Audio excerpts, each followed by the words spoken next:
A rousing Silicon Prairie welcome to Mr. Robbie Vitrano.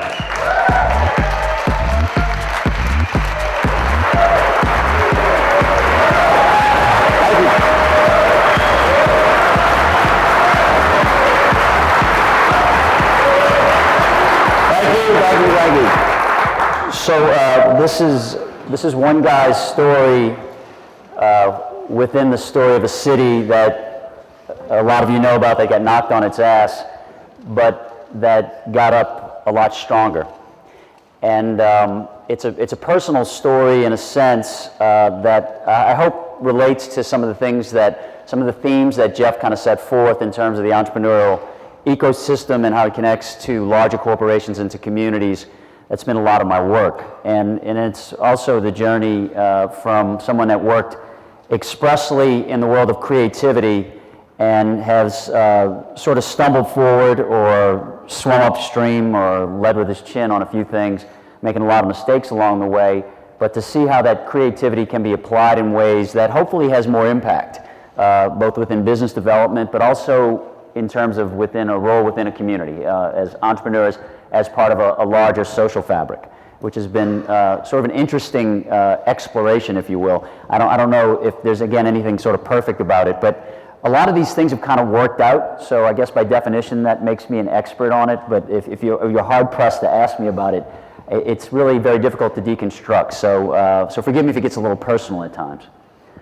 So let's see if I can work this. So that's sort of a famous and maybe even overused term, but it just happens to work really well for me. And this was about the idea of owning that crisis and acting on it, and then understanding the experiences in such a way that they could be applied in ways that I didn't really even imagine were possible at the time, but have actually, again, manifested as something rather remarkable. So I began my life, I'm luckier than most, I began my life doing God's work. I had a chance to start my life in advertising. And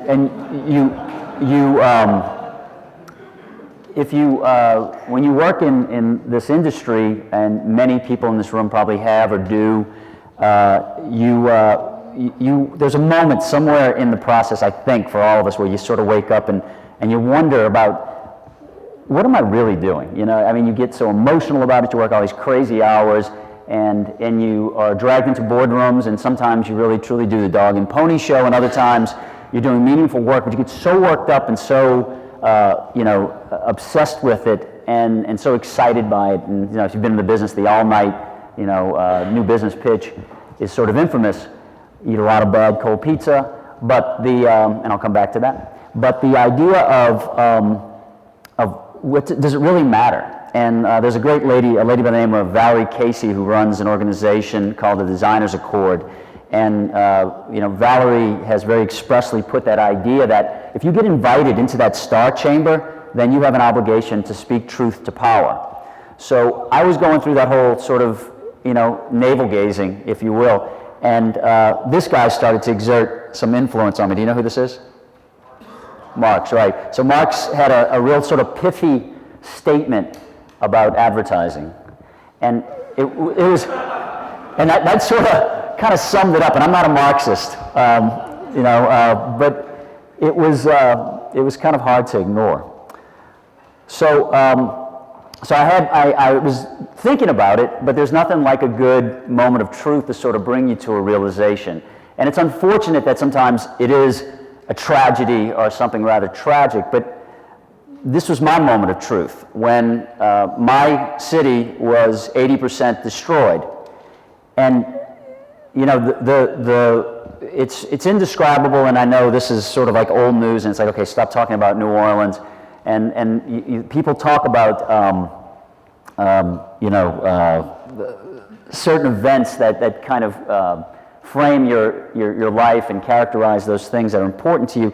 But this was it. And it's probably not, or maybe it is entirely ironic that building, which became a symbol of so many things, of failure and of frayed social fabric and of disaster and neglect, has been rebuilt in a way and was recently renamed the Mercedes-Benz Superdome. So I don't know if that's funny or ironic or whatever, but it does symbolize some things that are going on in the city.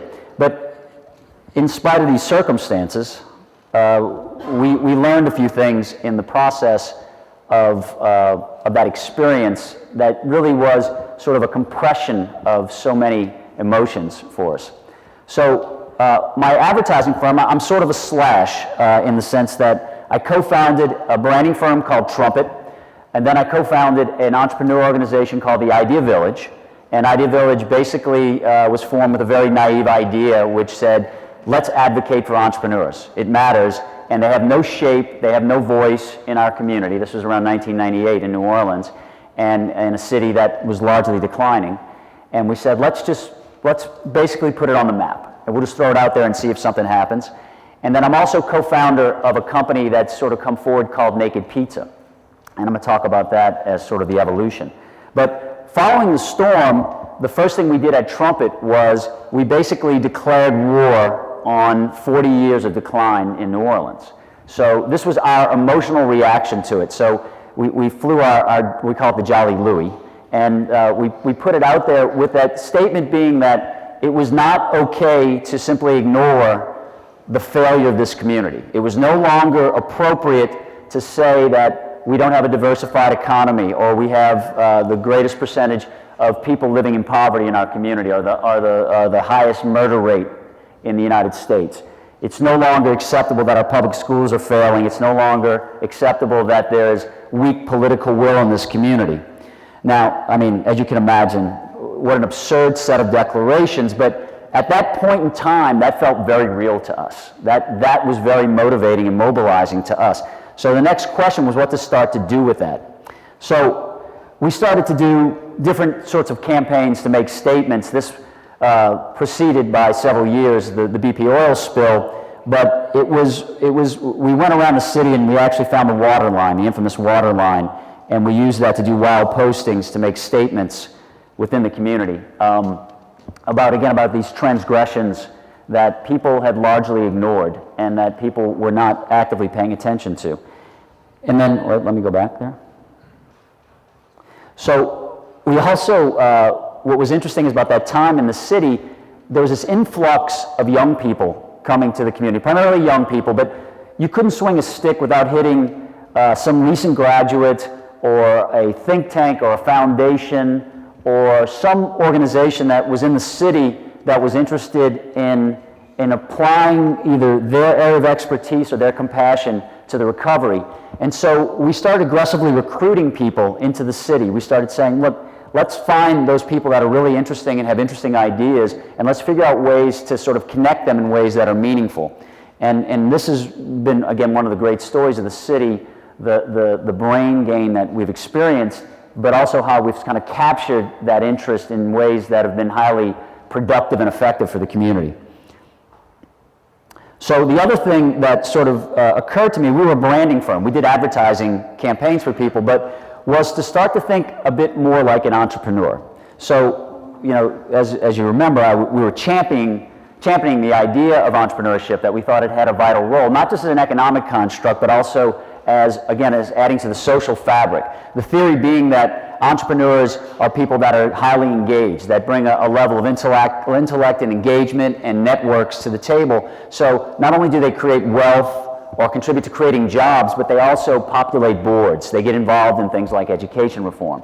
So we started to look at those issues within the city, and we basically started to think of ourselves less as an advertising agency and more as a group of creative people that could be used as something of a catalyst for other people with ideas who are looking to grow their businesses, or grow ideas, or grow an NGO, or affect urban planning or education reform. So we did what any sane person would do. We fired all of our out-of-town clients. We bought a very large building with what little cash we had, a 12,000 square foot former ice house, and we put our agency right in the middle of that place. So about 60 people we had grown to over the years. Most of our business before Katrina was out of town because New Orleans really does not have much of an economy, or has not had much of an economy over the last 40 years. Mostly my lifetime, not my fault.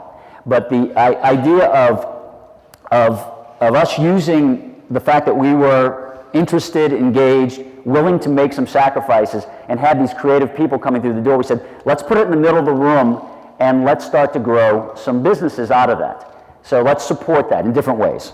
So what happened around that time was that Trumpet had become something of a startup Ellis Island. People were showing up daily with business plans and ideas, and that was pretty heady. So we said, we could have a real impact here. We can use our branding mentality, which should apply, right? So, branders look at the marketplace, they look at insights, they look at the business opportunity, they frame that, they devise go-to-market strategies.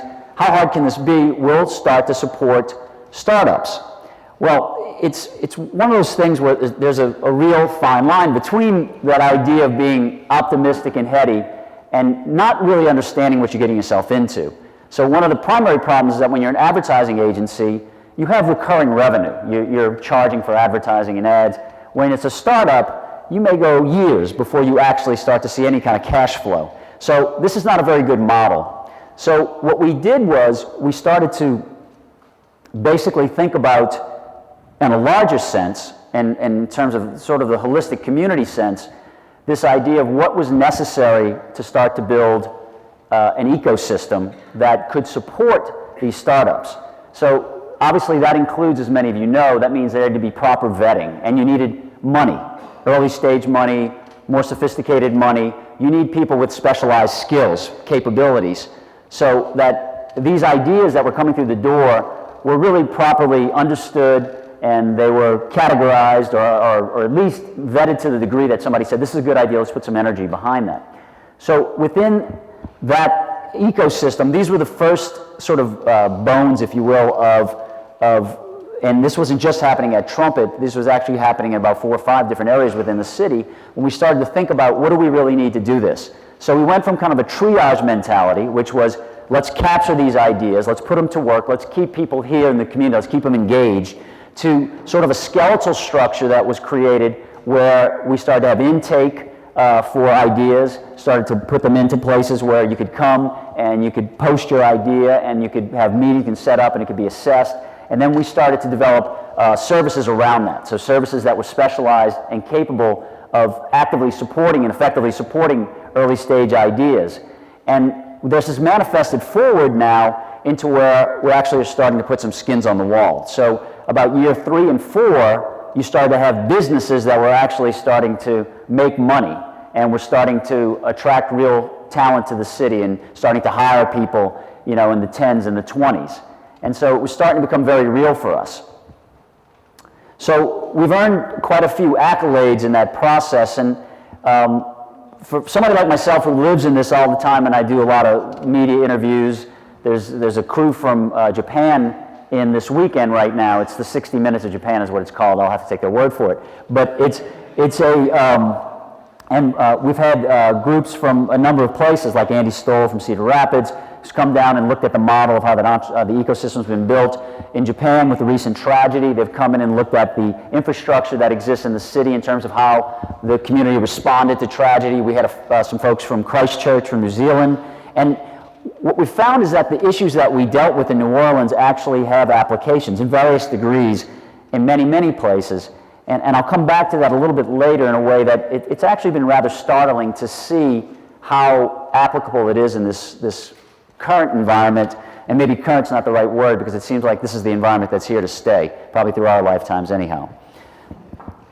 So that brings me to a complete zag, which is something that came out of my moment of truth, which was, there I was still being the consultant, right? So I was working with early stage companies. So I was the branding guy working with clients and said entrepreneurship matters, and I was still kind of nibbling around the edges of some of these ideas. Had raised some money, raised a couple $1 million, had invested in a few, had put teams together around ideas, was supporting them with my network and other people's expertise. But then the idea was, are you going to really get involved? So one of the companies that I had a chance to work with at a very early stage was a really remarkable idea that brought together a branding guy, an anthropologist who specialized in nutritional science, and a real estate investor. And the idea was sort of motivated by an interest in health and an observation on some fairly significant problems in the world oriented towards diet and health, and also some personal issues. My partner has a daughter who has diabetes, and through his research, he discovered that much of that situation, or much of her condition, was a result of diet, not only her diet, but also the diet of his wife at the time as well. And so the idea was, could we do something, could we build a business that would have some impact on this sort of macro issue? Now, what was also sort of inflaming this particular idea was that in New Orleans, the notion of creating businesses, creating jobs, creating wealth was a front of plate issue. It was all about recovery. So whether you had a pure social innovation business, or whether you were actually creating a business that was a part of the recovery, you had this sort of fire, this rocket fuel that was helping you kind of focus these ideas. So this idea started and came out of basically that climate as an opportunity for us to have an impact on the recovery. So the question of what if pizza was good for you is nicely characterized by these astounding increases in obesity rates and around the world. So if you look at developing countries and you see that in the United States, where obesity is about 33%, obesity overweight is expected to continue to rise. So this isn't about people being fat or not fitting into their genes. This is about basically the billions of dollars in healthcare costs, and say nothing of the human suffering associated with conditions related to diet. If you look at some of these chronic diseases, such as cardiovascular disease, such as diabetes, many cancers, and obesity, you'll see that they're significantly related to diet, to how people eat. Essentially, we ate our way into this problem, and the bottom line, and Jenny Craig and CrossFit notwithstanding, we're going to have to eat our way out of it. And we've adopted a diet that our body doesn't recognize any longer as food. And there's some real reasons for that, and maybe it's not worth blaming people, but some very specific decisions were made. And they weren't necessarily evil, but they were made culturally, economically, even at the government, at the policy level, and they've contributed some pretty significant problems. And on the other hand, we've been rather complicit in those things. So these diseases are largely, if not entirely, preventable. So this is kind of the problem. Doesn't that look delicious? I don't know what you had for lunch, but the problem is basically now such a significant percentage of our diet is sugar, added sugar, and highly processed, highly refined carbohydrates. So about 30 years ago, fat was vilified in our diets, and so people started to avoid fat. They gave the marketers, my industry, an excuse to say no fat. You bought it. Basically, it was high in processed carbohydrates. Processed carbohydrates are basically digested in your upper digestive system. Your pancreas excretes extra insulin. It's stored as fat. It contributes to all those wonderful diseases we saw before. So the standard American diet, as it's called, acronym SAD, has not only taken hold in the United States, but it's also essentially taken hold in any developing country around the world. What does this have to do with pizza? So we had to move from that donut to this. And this is a product we call our Superbiotic, which is a bit of an overture to the fact that we are concerned with microbial health. And we see microbial health as one of the key elements to human health.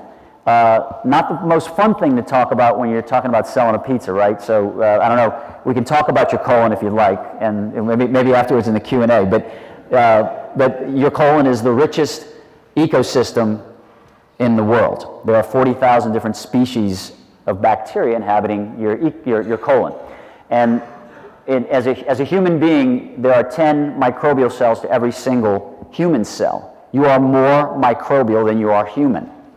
You, and you, and you. So When you start to consider that, and you consider human evolution, and you consider the diet we used to eat, which was largely plant-based, high in fiber, much more fiber than we eat, you start to get an understanding of why we've kind of unleashed this holy hell in terms of our health. And so again, type 2 diabetes is expected to reach 50% of the population in the next 5 to 7 years, is expected to be diabetic or pre-diabetic, at an annualized cost of about $500 billion. So we're debating budgets and deficit reduction. These are all a part of that conversation as well. What does that have to do with pizza? So we needed a strategy to launch this company. So we went to the old bank robber, said, why rob banks? Well, that's where the money is. So but why fast food was sort of the next question, and fast food's where the billions and billions are served. So the strategy was you start to get a sense of okay, so Michelle Obama wants us to eat right, and thank you, and they just introduced a new food plate. The food pyramid has been put to bed. We've been taught from an early age that we're supposed to have more fruits and vegetables. Talk to you about the problems with fruit, but the basic idea is that we're all pretty well educated on what we're supposed to do, right? We're supposed to walk more, we're supposed to take the stairs, not the escalator. We should eat a little more broccoli, probably a little less donuts. We know we're not supposed to have a Big Mac 5 times a day. We understand these things. However, if you remember that graph, it doesn't seem to be working. There's a little bit of a disconnect somewhere. And probably the problem is that the market really hasn't participated in the conversation. The private sector really hasn't participated in that. So this was another piece of developing this business idea. So one of the things we sort of have this big idea, and we're working small, so listening to the good advice of our previous speakers, was that we think that within the private sector, within those billions and billions of people that we can touch and have a relationship with and start a conversation with, we might just start to be able to have the kind of conversation that involves millions and millions of people around the world about creating a sense of what's possible in terms of their everyday lives without too many trade-offs within the things that they do that actually fit their own lifestyle. Instead of telling them to change their lifestyle or make a trade-off, recognize the way people live, the way culture sort of affects us and impacts our lives. So we needed a product. So isn't that beautiful? Isn't that little pizza stand deal? It's a 500 square foot building that took 6 feet of water in Katrina. And we call it the laboratory. This is the original one. And in this building, we basically took one of the world's most popular and unhealthy foods and made it a little bit healthier by changing slightly but significantly the recipe. So moving from highly processed carbohydrates to 10 grains. We added prebiotic fiber from agave. Yes, the same plant that makes our fabled tequila. But you take a right instead of a left. When you go to the big agave plantations in Guadalajara, there's like these old crumbling adobe buildings with these giant hornos and all the piñas and the jimadores that are there. And they bake it and they go through the process and they keg it. And on the left side, there's this shiny place. It looks like something out of NASA, where they basically crush the piñas and they dehydrate and extract it and make this high quality fiber. It's called inulin. It's found in chicory root. It's found in agave. And it's the superfood for the bugs in your gut. That's all you need to know. And it actually tastes good. It's kind of sweet. And then we added probiotics, which probably the ladies in the room are more familiar with. The guys, you come around to it at some point. But the probiotics are basically good bacteria, healthy bacteria. That's a little less important because it's more important to sort of make it easier. And then we took out the junk. We took out no added sugar, no citric acid, no preservatives. So we basically, but it's still saucy. It's got marinara, it's got spice, it's got herbs, it's got real mozzarella in it. Remember, fat's not really the problem. It's real pepperoni. So it's a pizza. It tastes like pizza. So we perfected it in that place. And we needed a Trojan horse, so that would do. And so what we looked at was, the pizza industry is about a $50 billion global industry. So the idea was if we could make that product and use a $50 billion industry to demonstrate that fast food, pizza in particular, could be part of the solution to the global epidemic of obesity and chronic disease, wouldn't that be cool? And so we called this. And we needed a national ad campaign.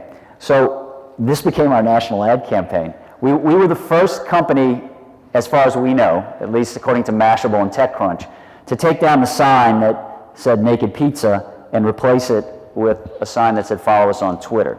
So even before we had a makeshift sign on the front of the building. And this is still one location, 500 square foot location, leans about 7 degrees to the left, still had the water line in it. And then we had the land of Wales. So our marketing campaign was not about consumers at this point. Our delivery area is about 1.2 miles of that location. But what was important for us was to develop a reputation that allowed for us to attract investment and attract the right kind of partners. So we got this guy to come along. And he also, in addition to being an investor in Naked Pizza, he also won an NBA championship and sold a little company for $7 billion to Yahoo. I'm not sure it's around anymore. But anyway, we didn't want Cuban so much for his money as it was interesting to have somebody that could bring a little bit of attention and legitimacy to the idea. And then we started to get media attention from there, which we were able to convert. So we got a nice piece in the New York Times, Rob Walker did, and then we got them to write the story that we wanted, which was the Trojan horse of the pizza industry. So we've sort of repeated that a few times till people started to pick up on it. So today we have about 500 locations in development. It's about, the company launched about 2 years ago. So we're about 24 open now across the US. We opened up 3 in Dubai, which is a story I'll tell you a little bit about. And then we're getting ready to do Australia as well. So, and all of this was really made possible, I think, with the level of focus and intensity that sort of came out of that experience in New Orleans. So it was kind of encapsulating that. It was kind of that moment of truth, something the world needs. We hacked into a very tired existing industry, using social media as both a research tool to attract investors as well as to start to, bring about the sort of necessary network so we could negotiate properly. And then bringing purpose and profit together in our model, and then just, sort of that maniacal, obsessive, working way too hard, honey, I'll be at the office thing. This is what some of the new prototypes look like. We've gone through a couple of different evolutions of it. It's sort of interesting, kind of a combination of clean and simple and modern and explanations of the product itself. So Dubai, what a weird place Dubai is. Has anybody been to Dubai? So it's not my favorite place, but it's interesting all the same. All places are interesting. So what we found about Dubai, which kind of brought it together, was that they love American brands. But they got whacked by the recession because of the real estate boom and all the overbuilding there. So it was interesting when we went there, but the recognition was that that in Dubai, the population, about 70% of the population is under 30 years of age, and so when we went into the marketplace, what we did was we positioned ourselves with the entrepreneurial community, the technology community, and the health community before we went out to the consumers. And we spent about 3 months just kind of talking to people within those communities and finding there was this amazing appetite for entrepreneurship within that part of the world. Because the deal in Dubai is pretty simple. They basically said, look, we're going to build the capital of capitalism, come and invest money, and just understand that you're keeping a seat warm for a young Arab at some point. So that's the deal. But make the money, take it out of there, just, go crazy with it. There was very poor customer service. So one of the things we focused on was recruiting people, creating dignified and laddering type of opportunities, and then we nailed it on the customer service side. So our delivery guys look a little like stormtroopers. It's kind of scary, but it's actually turned into sort of a social media phenomenon, so that the people capture pictures and tweet and post every time somebody comes over. So it's actually turned into, Dubai does about twice as much business as any of our best US stores. It's rather remarkable. But the real realization was we launched right around the time of the Arab Spring. And yesterday was another sort of poignant episode in that whole phenomenon that's gone over in the Middle East. But what the reality and what really came upon me based on my New Orleans experience was that the American dream doesn't just belong to Americans. The issue of wanting to have voice and participation and applications of entrepreneurship in ways that had social benefit was a phenomenon that actually extends across the world. And in fact, is a very powerful kind of conversation. So I was sitting across the table from people that lived thousands of miles away from me and having a conversation just like the ones I had in 2005 when there was, maybe 10,000 of us in the city and the military trucks were still going by and, and half the electricity was out. And it was a powerful realization that this sort of experience that we had in this very small city on the other side of the world actually had these wonderful manifestations. So the question is, I mean, can entrepreneurs save the world? Well, the Harvard Business Review says so, so it must be true. And what we realized was that in New Orleans, by sort of putting these things to work, what we got was a 2-year head start on the recession there.